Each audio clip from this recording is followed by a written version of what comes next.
Greetings, students. I'm Dr. Sadri, your instructor for this course, which is CPO 3403, Politics of the Middle East.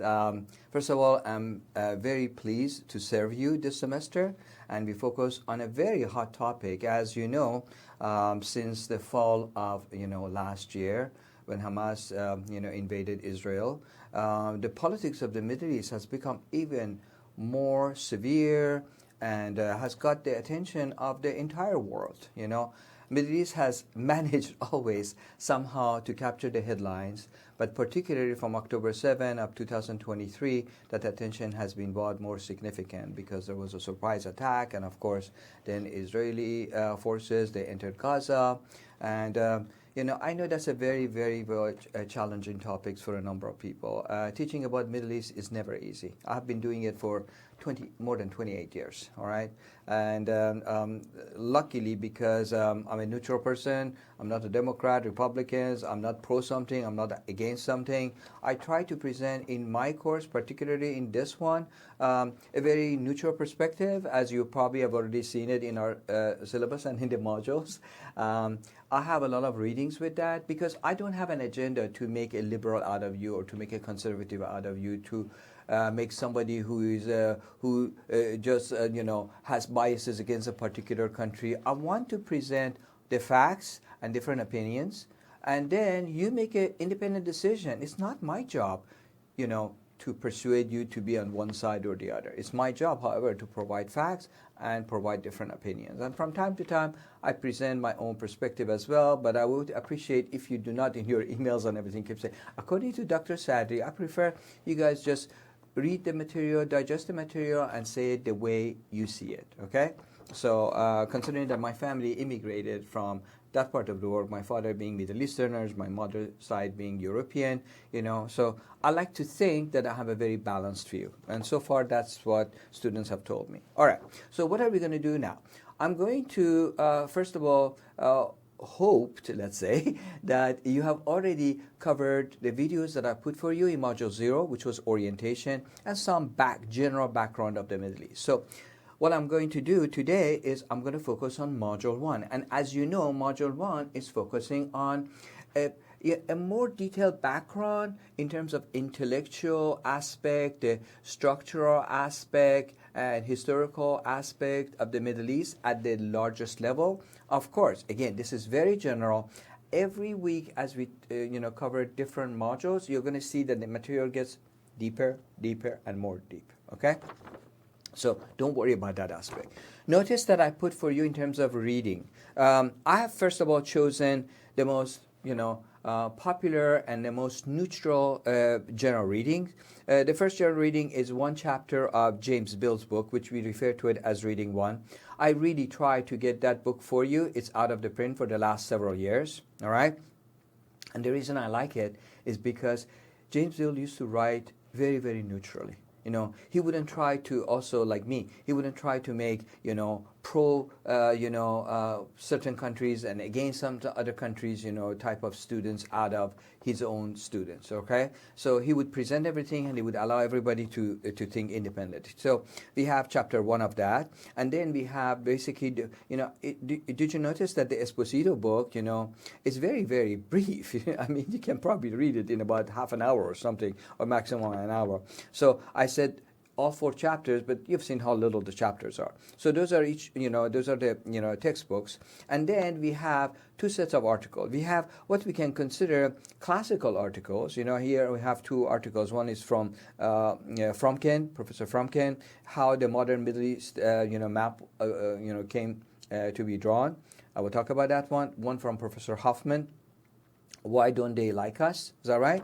And then we have 2 newer, I wouldn't say completely new, is that right? Because things in the Middle East change all the time. But these articles, the newer articles, are supposed to complement with the classical ones, and they go along very well with the reading. Of course, in the classroom, we are always open to what? To discuss newer stuff, and that's why I have different assignments for you. So, you think about modern things. All right. Having said that one, let's get started, okay? The very first thing that I wanted to tell you is about the Middle East itself, Let me just put this one right here, and I'm hoping that you can see it very well. I put a map of the Middle East here for you because a lot of people, they refer to areas all the way from Morocco to even sometimes they include even Afghanistan, is that right? And sometimes Pakistan as the Middle East. Is this truly Middle East? Not really. If you ask North Africans, they say they are North African. You see what I mean? But for all practical purposes, we can call this general area, known as the Middle East, is that right? Into three sub-regions. One is the up here, all the way from Morocco to Libya, is that right? Those four countries are considered North African. Then from Egypt all the way, including, for example, Jordan, Syria, Israel, Lebanon, and, Palestinian Authority, basically as what? As Eastern Mediterranean, okay? And then the area that includes basically Saudi Arabia, and the peninsula and all the little, sheikdoms over there, Iraq and Iran, basically countries near or next to Persian Gulf and what, Gulf of Oman and the Arabian Sea.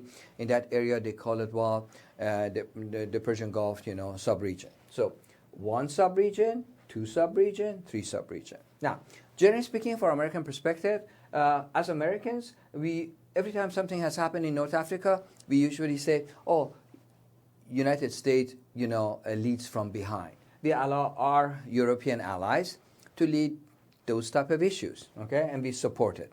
Why? Because they've had traditional and colonial connection to that region of the world. Then, it gets to what we call Eastern Mediterranean. Eastern Mediterranean, contrary to what people they try to make out of it, for us, it doesn't have any particular resources we really like as Americans, okay? But what it is we have connections there. Like, for example, we have a special connection to Israel, all right? And then, so we provide them with, significant amount of, foreign aid and everything, and to encourage some of the neighbors of Israel not to start any kind of war or whatever, and to provide them with a reward in that regard. We kind of give a little bit less than what we give to Israel to Egypt, and a lot less than that to Oman. So among the countries around Israel, actually the good news is out of the four neighbors, state neighbors, is that right? Israel has two peace treaties right now, one with Egypt, one with Jordan. The one that doesn't have peace treaty is Syria, and the other one is what? Lebanon. And of course, the other major issue is beyond state-to-state type of conflict is what? The issue of Israeli, government relationship with the Palestinians.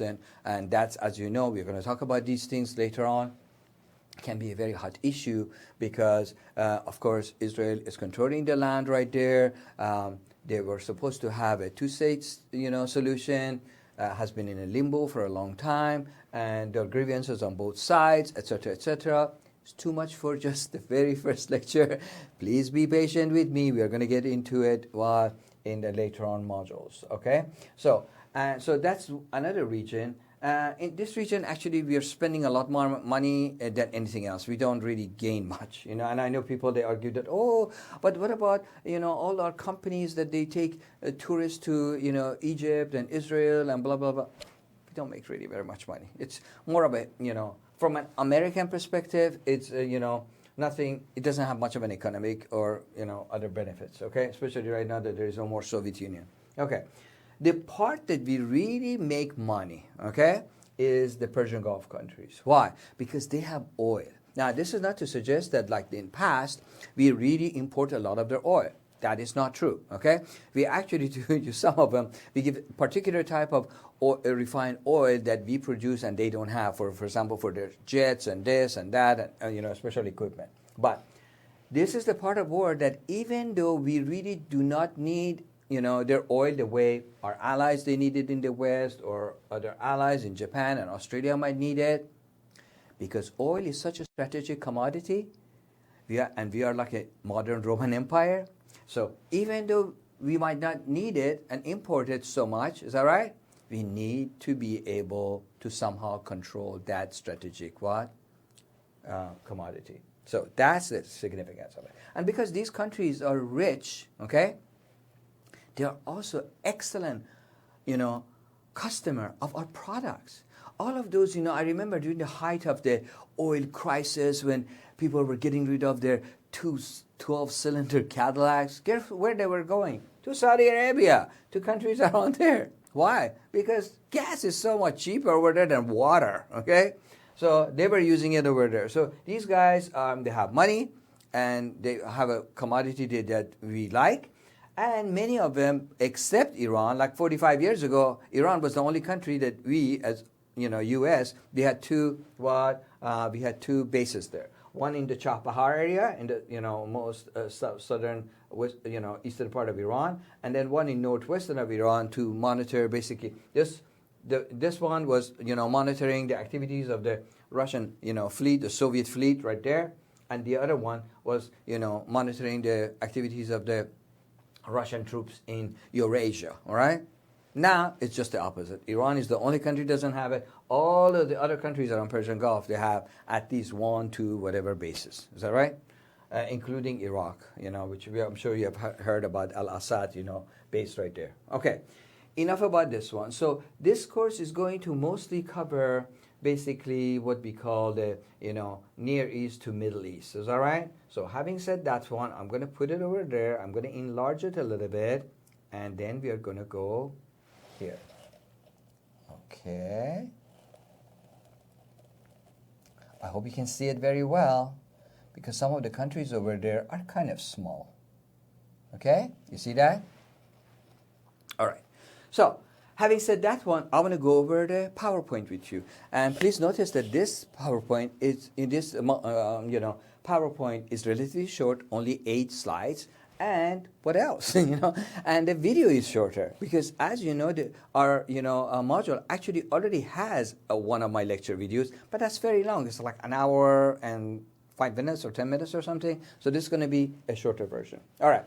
Having said that one, now let's go to the to the PowerPoint. And in the PowerPoint, as you can see, the very first slide. Here we go. It has what? It has basically 7 major topics that I'm going to cover. We're going to start with Roman number 1, modernity versus tradition.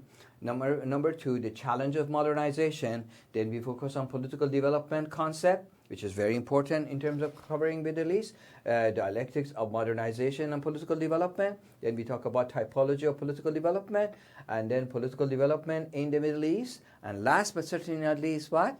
The dynamics of the participation in the Middle East. Now, having said that one, let's go to the next slide. Okay. If this one would cooperate, that would be good. Here we go. The very first one. Is that right? Modernity versus tradition. As you know, we Americans, we have a tendency to focus usually on the modernity. Is that right? So we see the world in terms of traditional things versus modern things. And one of the ideas that I'm not suggesting everybody does, but one of the ideas that most of the people have is modern is good. Anything modern is good. Anything traditional is not so good. Okay? So, well, in the Middle East, we see both sometimes all next to each other. For example, you could be in a road in Saudi Arabia, and then you see a very beautiful highway. And here we go, all these, modern cars and trucks driving in it. And then next to the road, there is a caravan of what? Of camels. So don't be surprised when you see something like that. All right. So that's what makes the politics of the Middle East very complex. Sometimes difficult for people to understand. Why? Because it has both elements. It's not completely modernized, and it's not as traditional as it used to be. I know that people, they say, oh, in comparison to us, they're very traditional. Yeah, it's in relative terms, is that right? But in general. All right. The contrast in the Middle East, as I mentioned, there is a lot of contrast in the Middle East. There are some elements of the new modern things, in terms of social values, economic values, political values, and there are some elements of the traditional, family structure, social relationship, economic relationship, and political relationship. Is that right?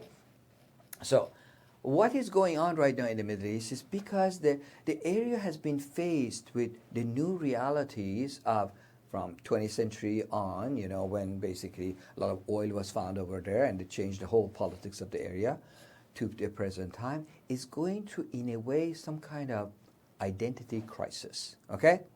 They used to refer to themselves as Muslims, followers, etc., etc. Then when the basically, Ottoman Empire broke down, is that right? And certain part of the Persian Empire was separated from the rest of, what we call now Iran. Okay, so it created semi-modern states. Okay. There was no, in the history, there was no state called Saudi Arabia, okay? In the history, there was no state called, Kuwait. Even Iraq was relatively a new state. Why? Because Iraq was a part of the Persian Empire. In fact, the capital of, Persian Empire used to be in Iraq, The word Baghdad is a Persian word. Bag in Old Persian means God. Dad means gave. So God gave. God gave what? God gave the city, because the city is between the two rivers. The rest of the country is a desert, but because of those two rivers, is that right? It's, very fertile and, a lot of agricultural products, this and that. That's one of the cradles of the civilization, by the way. Is that right? So, as you can see, a lot of these states around here are relatively modern, even though they have people with some traditional values, okay? And also it's very important for us in terms of, for people who are very devout, religious people. It doesn't matter. Usually what we call the three dominant, a monotheistic religion. And in that regard, they refer to Judaism, Christianity, and Islam. But in reality, there are 5 Judeo-Christian religions. And this is chronologically. Zoroastrianism, then Judaism, then Christianity, then Islam, and then the youngest one of these, or the newest one of these, is Baha'ism. Okay? So, when we cover all of those are, by the way, all, they have the same stories, this and that. All they have somehow originated in this region of the world. Isn't that interesting? Is that right? And of course, some of us and some of our friends and some of our family members, they have a connection to that. Is that right? Some of them are Jewish, some of them are Christian, some of them are Muslim, some of them are Zoroastrian, some of them are Baha'is. You see what I mean? And they all go to what? To this. So that's why sometimes we can see in some people's perspective, how should I put it politely, okay, and diplomatically? Their perspective is not necessarily scientific and neutral because they have a connection there, you see? And I don't blame them, though, okay? But they have a connection there. Either they have relatives there, or they came from there, or they are, for example, Muslim, or Jewish, or, Christian, or, Zoroastrian, or Baha'i, or something. So they have a connection to that region. So that kind of sometimes clouds their view as the way we in political science, and I know political science is not what, it's very kind of sometimes dry, but we try to study things as, neutrally as possible.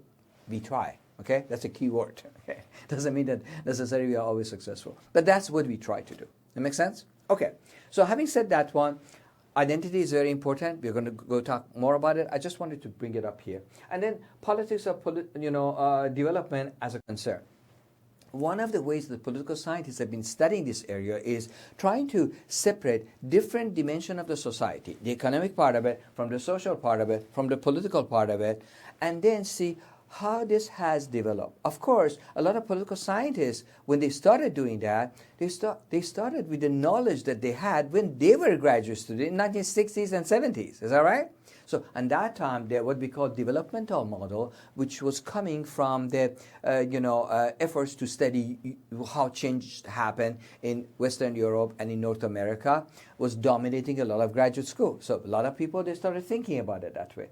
Now, we're going to talk about this one later on, that you see, oh my gosh, that perspective doesn't necessarily fit the Middle East, okay? All right, having said that one, so let's go to the next slide. Here we go. And in this slide, we talk about the challenges of modernization. Okay, the very first thing I want you to remember is this. This word modernization, and the word that also, there is a word, I'm sure you've heard it, they call it westernization. You have to be very careful in using these. First of all, westernization in academic term is not really accepted because it basically means not just changing your society and modernizing it, but also changing your value system. Well, how do we like in the West, somebody from East comes and says, your society is full of materialistic things, pornography, this, that, etc., you should be Easternized. Would we like that? Of course not. Is that right? Who wants somebody else dominating them by their own ideas? So we do not use the term, westernization. the most neutral term to use is development. Is that right? Which, as you can see, sounds neutral. Modernization itself also sometimes is considered, ooh, it's kind of iffy. Is that right? But when we use it, we usually refer to the economic dimension and not necessarily political dimension. We usually say political development, economic modernization, or economic development, or modernization. Does this make sense? Okay. Now, of course, your text, James Bill's book, it talks about a definition for the concept, like the process of gaining control over the physical environment. Is that right? There is also the whole notion that, you see the dichotomy I'm talking about, modernization versus westernization, because westernization is very loaded. Okay? In other words, you're not good enough until you change your value system. Okay? So be very careful with that one. Okay. Then you're also supposed to talk about the nature of it. The fact that they consider modernization is something that is going to happen no matter what. Okay. Is that one always true? Is it true, really? Okay. So I'm not saying it's true or it's not true. I'm just presenting it like that because I wanted to stimulate you to start thinking. All right. There's no one answer right there. Okay. Then modernization is also an unsettling process. So just because you're becoming modern, it doesn't mean all your problems are solved. Oh, I'm such a happy person. Not true, all right? Actually, modernization brings a lot of unsettled issues because, for one thing, usually children, they have a different type of values, started having different type of values than their parents. So you can see conflict in the families, conflict in the society between the more modern, more traditional, more this, more that, conflict within the political system, conflict within economy. So you need to be very careful with that. How do we measure modernization? For example, we offer courses like CPO. What is it? I'm sorry, POS 3703. Is that right? Scope and method that we try to measure a lot of what, a lot of concept. Well, traditional modernization level of economic development has been measured by GNP, gross national product. Sometimes people they use actually what? GDP, gross domestic product. But one of the more neutral term is actually PQLI. Now, what is this PQLI? Physical Quality of Life Index. This is a measure that was produced basically by international organization trying to be as neutral as possible. Because just because a society is getting richer, it doesn't mean everybody is getting richer. Is that right? And there are societies that are very, very, rich, but still in terms of social factors and other factors, guess what? They're still behind, all right? So that's why PQLI became more popular. Now, having said that one, let's go, we covered that one, we go to the next slide. Let me see. Okay, next slide. Political development concept, is that right? So I'm here going to try to stay with the definition instead of keep bombarding you with all these different definitions. Give you the definition very close to our textbook definition here in this case, in the capacity of government to generate and absorb transformation. Is that right? Even when we think about Jean-Jacques Rousseau and social contract and those type of things, what's the idea? The idea is connection and the interaction between the ruled and rulers. Is that right? Okay, so there's also political and economic development which are not always together. And that's one of the challenges. Many people who were trained by the developmental model of Europe and North America, they think, okay, well, this happened in this part of the world, so we're all human and, maybe we look a little bit different, but we are all human, we're going to follow the same historical path. Not true. Is that right? And Middle East is a very good example of that's not happening exactly that way. Is that right? There are some changes. So we need to be more tolerant of different perspective. So I'm not making, by the way, any value judgment. I hope you realize that I'm just, as a scientist, is that right? As a political scientist, I'm questioning these things. And I'm sorry if some of the ideas that I'm presenting, you think, oh, he's so dry and he's focusing on his area. What about the religious aspect? What about the culture aspect? Well, I'm not an anthropologist. I'm not a religious studies professor, okay? I'm a political science perspective, and that's my bias, so that I look at things from the perspective of political science, all right?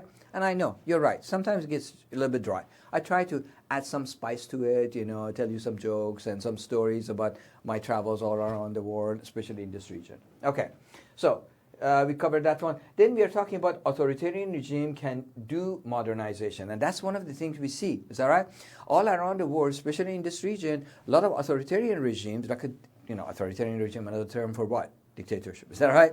To produce something and to get more powerful, they do a lot of economic modernization. They can build roads, infrastructure, train station, airports, this, that.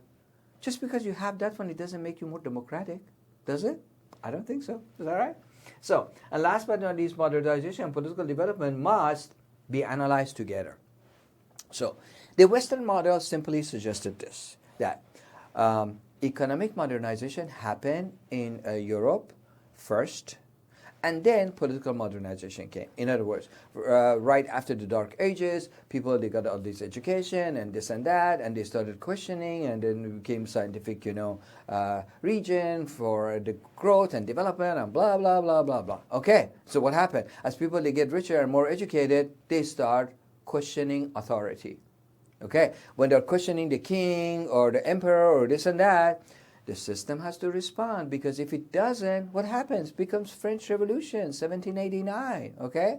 Or the British, middle class revolution, okay? In other words, the attempt to either completely change the system, like what the French did, is that right? They changed the empire, the monarchy basically to a so-called republic, okay? And that is also questionable, but I'm not going to go to details of it right now. Just to give you an example, is that right? Or it can be the not necessarily revolutionary, but the evolutionary process that happened in Great Britain. Okay. Now the question is, which way is the Middle East going? All right. Some of the issues associated with political violence and revolution issues I usually cover in my CPO 3057, which is the course about revolution and political violence. But we will talk about some of that here too, not to the same level. Now, the next slide. The next slide is talking about the dialect of modernization and political development. So, we know that these two concepts, they do not necessarily, one goes before the other. There is an interaction between the two of them. Is that right? And they should be therefore analyzed. Of course, it's easier to look at one first and then look at another one first and start thinking about, okay, which one causes which? All right? That's the easiest way to do. But in reality, we have to understand that human behavior cannot be some complete separate. Is that right? We can't say, oh, this is your economic activity, which is very different from your political activity, from the belief that you have in terms of your religion and your morals and blah, blah, blah. You see what I mean? We are one person. Okay. So consider that one. So the connection between the two is very obviously important. Political development, involves demands and capacity. For what? For the regime. Political development also focuses on the notion of liberty and what? And security. Like Ullmann and Powell, they suggested in their what? Classical work. Is that right? I'm sure some of you have had it in CPO 3103. So, I mentioned that, political development, in terms of liberty and security has been always a very important topic. And the classical work with Ullmann and Powell focused on that one. Is that right? In other words, how much of our liberty are we losing to become more secure? Now you might say, how is that possible? Remember 9/11? Okay. After 9/11, what happened was government was given some emergency powers because government agents were watching, for example, what was going on in our conversation in our cell phone. Why? Because the enemy used that to hurt us. So what happens? We were losing privacy. Is that right? So we were losing privacy and our individual liberty because we were trying to be more secure. You see right now the trade-off? So during the time of peace, usually we have more liberty. During the time of war, doesn't matter if it's an announced war or not war, we have less one. Okay, I just wanted to, again, introduce these ideas. Don't worry, we're going to go to more details in future modules. Okay. The next one is, again, continuation of political development. And political development is what talks about the political system. Is that right? Because we talked about economic development refers to modernization and how you build things like roads and infrastructure and factories and, modernizing the agriculture. Is that right? Using tractors instead of cows or horses or whatever. Is that right? To produce more food. So political development in the Middle East is complicated by the existence of, here we go, what are the factors that contributed? fragmented, personalistic, and particularistic form of political participation. So political participation is a key, and that is complicated by those factors. Drives toward modernization without political reform. Oh, you can make people modern and educate them, but you say, your political opinion and participation really is not important. Well, how could that happen? Is that right? Then also there is the lack of, political and ideological path to ensure development success. Is that right? I think that kind of goes without saying. Then there is the culture, backdrop. Is that right? And the cultural backdrop in the Middle East is a lot of scientists have written about the relationship between what in general American topics is we call it relationship between church and state. Of course, over there they're talking about mosque and state. Is that right? Better to say relationship between religion and politics. Okay? Very, very key issue in the Middle East. We're going to talk a little bit more about this one in the next module. And then inter-regional and international consideration. Like, for example, I know that sometimes people generally speaking say, the whole Middle East is the same. The whole is a desert, and they're all Arabs, and there is a small little pocket, we call them Israel, which are Jews. It's so complex, this region of the world. It's so complex. You cannot believe. There's so many different nationalities, so many different languages, so many different, religion and, sect of different type of religion. It's just unbelievable, okay? All right, and then here we go. The last slide is focusing on the dynamics of the participation in the Middle East in that regard, which is basically focusing on, did I miss something? Yeah, I forgot about, what do you call it, slide number 7, and I'm going to go back to it, just remind you, because usually in that one, I don't go and describe each one, because that one directly comes from Bill's, book, and he has done such a nice job of describing it. Why should I go and repeat, and insult your intelligence? So this time, I didn't mean to skip it, I just went over it kind of fast. Okay, so the dynamics of political participation, that is a key issue for political development. A politically developed society, people participate more in the system, okay? That's what we call eventually democracy. All right, and the balance between, the following, sect of the, which is very, very crucial, political development and government capacity. What is government really offering? What's the capacity of it? How much of a tolerance are they? How about if people are criticizing the government? Is that right? Is the government going to send the soldiers to start shooting people? That shows their capacity, they have it or not. Anarchy and repression, two, opposite, side of the same issues. Participation and institutionalization. Participation, you know what participation is. When you go and vote, when you participate, when you run for an office, when you support somebody running for an office. Is that right? Institutionalization, which means that we don't make it to be, just an accident. Is that right? What do? We make sure that it's institutionalized. It's a part of the system. It's part of the rules of the game. Okay? And last but not least, the need for liberty and security, of course. All right. Having said that one, I'm going to go back to the ones that it's basically consist of what? Here we go. Categories. I usually don't go over all of this very much, but I just wanted to let you know that, hey, I didn't forget it. It was just basically the list coming from what? Bill's book. Is that right? Or reading the one. Typology of political development, which is what? He has it basically divided into like what? 6 different types. Democratic, participatory, like Israel and Turkey, clerical, populist, like Iran, is that right, and Sudan, decentralized, anarchic, like Lebanon, traditional, monarchical, like, Saudi Arabia and Qatar, technologically modern, like, Egypt and, Morocco and Kuwait and Jordan, and technocratic, repressive, like Iraq under Saddam Hussein. Is that right? And Syria and, Libya. So with this, relatively speaking, shorter,